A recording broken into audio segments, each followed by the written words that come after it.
नमस्कार बांधवांनो, मी महेश शिंदे बोलतोय।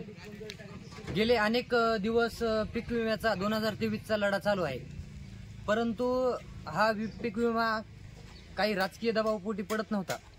हा पीक विमा आंदोलन ज्या ठिकाणी उभा राहिलं हे तेलगाव ठिकाण होतं। आंदोलनकर्ते जगदीश काका आणि त्यांचे सहकारी होते, त्यात आम्ही देखील समावेश होतो। परंतु ज्यावेळेस बीड जिल्हाधिकारी कार्यालयावरती हा मोर्चा गेला, त्या ठिकाणी 22 ते 24 जणांवरती गुन्हा दाखल झाला। गुन्हा दाखल झाल्याच्या नंतर आंदोलन स्थगित झालं, परंतु त्याचा पाठपुरावा जगदीश काकांनी चालूच ठेवला। मी ही गोष्ट का सांगतोय, ज्यावेळेस त्या मुलावरती गुन्हे दाखल झाले त्यावेळेस कुणीही राजकीय लोकांनी त्यांना फोन करून त्यांना आधार दिला नाही किंवा सर्वसामान्य शेतकरी लोकांनी आधार दिला नाही। आणि ज्यावेळेस आता 2023चा पीक विमा पडू लागला, त्यावेळेस ज्या शेतकऱ्यांना अडचणी येऊ लागल्या किंवा ज्या लोकांना पीक विमा पडला नाही ते आम्हाला आणि जगदीश काकालाही फोन लावित असतील आणि आम्हालाही फोन लावतात। परंतु शेतकरी लोकांचं आणि राजकीय लोकांचं त्यावेळेस काम होतं की त्यांनी जगदीश काकाला असो किंवा आम्हालाही असो धीर देण्याचं काम होतं, परंतु त्या ठिकाणी त्यांनी केलं नाही।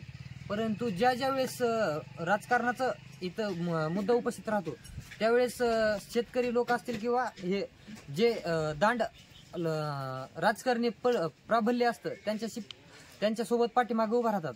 परंतु जो शेतकऱ्यासाठी लढणारा व्यक्तिमत्व आहे त्यांच्यासोबत कुणी उभा राहत नाही। मग आज शेतकऱ्यांसाठी जो लढतोय, येणाऱ्या काळात जर त्यांच्या पाठीमागे आपण जर उभा नाहीत राहिलो तर शेतकऱ्यासाठी कुणीही आंदोलन करणार नाही।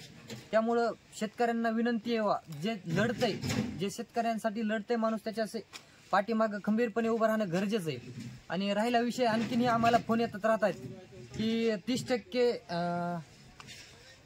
म्हणजे कमिशन घेताय लोक काही जण, तर ते कमिशन द्यायची गरजच नाही त्यांना। आणि कुणाचा जर फोन आला तर आमच्याशी संपर्क साधा किंवा पोलीस स्टेशनला त्यांची तक्रार दिली तरी चालतंय, परंतु 30% कमिशन ही कुणालाही द्यायची गरज नाही। जो आपल्या हक्काचा पीक विमा आहे तो आपल्याला पडणारच आहे। त्यामुळे हात जोडून विनंती आहे सर्वांना, जे सहकार्य करतंय, जे शेतकऱ्यांसाठी लढतंय, त्यांच्यासोबत उभा राहा। राजकारण होत राहील, येत राहील, जात राहील, एवढीच आमची नम्र विनंती आहे। जय जवान जय किसान।